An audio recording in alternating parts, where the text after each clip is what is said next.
Dili man ta abunda sa kwarta, apan kabalo ba ka kung sa bukid ta nagpuyo, diri abunda kay sa pagkaon sama sa mga lagutmon. Basta kay kugihan lang ka diri, dili jud ka magutman. Magkugi lang kag pananom sama sa karlang, balanghoy, kamuti o kaya saging, sigurado nga naa kay anihon.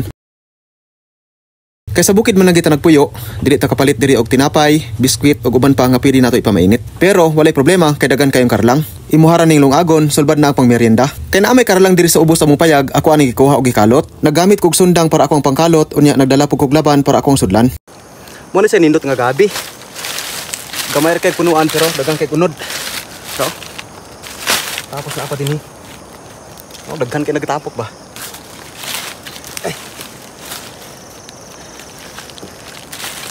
So,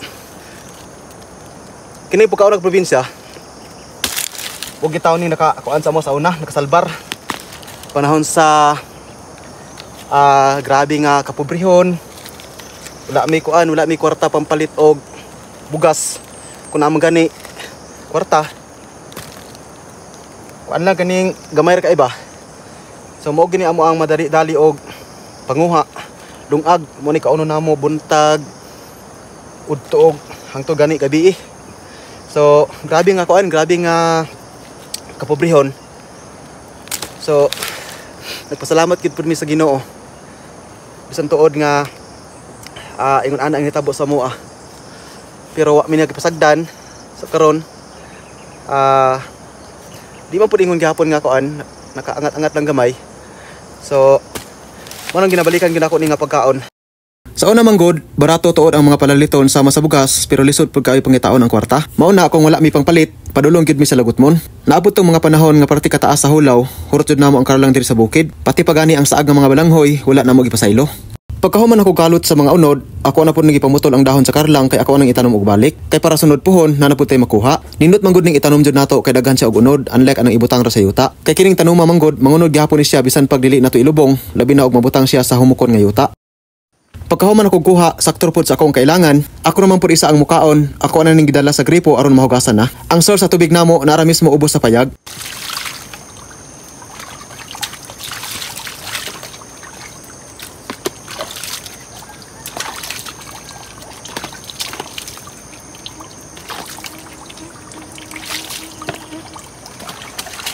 So alang sa mga nangutana kung naabay tubig diri sa payag ka probinsya. So natay kuan linya sa tubig ni hanyo bisa koan kining barangay kinaamay husgod nga ni agi dinhi sa amo ang uma ka probinsya. So ni hanyo mi ni tap mi kay para maka tubig mi dinhi. Nya kining husa ka probinsya gikan na mismo dito. Likod pa ng Bungtura. Nya gidala pa dulong diri tapos agi diri sa amo uma unya tapos dito sa Patag. So mo na siya ang koan, mo na siya ang source sa tubig namo dinhi. Flowing lang unya tubod kining tubiga. Ang source aning tubiga kay gikan sa Pangpang tapos ni ambak gibutangan og drum sa ubos tapos didto ni ginamuntar ang mga hose unya dagan sa diri pa ubos padulong ngadto sa baryo sa Patag no sa amo ang barangay. Sa una katong wala pa linya sa tubig diri sa amo ang uma, lisod jud kaayo ang tubig. Layo kay kuhaan labi na ang tubig mainom. Mubaktas pa siguro mig mga 1 kilometro para makakalos lang. Pagkahuman ako og hugas sa karlang ako nakuha, ako ada ni putol-putol para dali ra maluto. Unya pag abot nako sa payag, naghaling dayon ko kay para makatakaang na.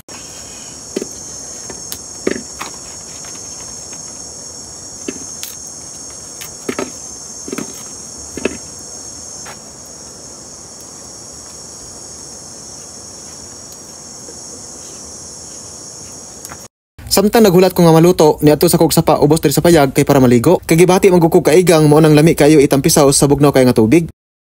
So mo ni siya nga gianon probinsya kung padulong ka sa Nanap River. Medyo bakilid. So tuli ko ano ni doon ra ni mismo sa payag. Mga kuan lang mga 10 minutos baktas mabot na ka. So bantay lang gyud ka kay grabe ni ka bakilid jud. Unya akong mahagbong ka, sigurado dito gid ka sa ubos puniton. Pangpang. Kilit.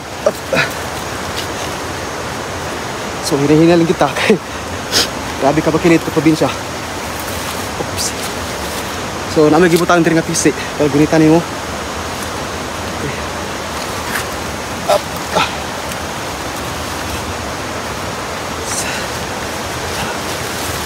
Oops. Oops. Hinahinga lang. Oops. Hinahinga lang.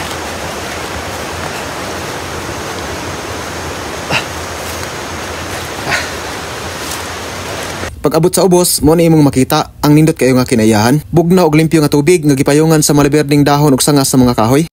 Kada hakbang sa lupay para akong inaalon at nalulunod sa batikos ng mundo, sa kung ano lamang ang kaya ko.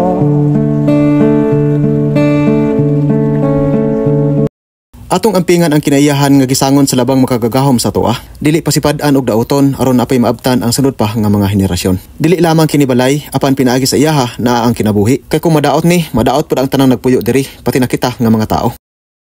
Pagkahuman ako og kaligo, nibalik na po kog subida sa payag kay basin napagod na tong akong giluto. Sakto ra pud nga pag-abot nako, hilaw pa man di ay. Kay naa may hinog ang bayabas diri duol sa payag, nikat-kat og nikuha ko kay para na ako'y sima-simaon.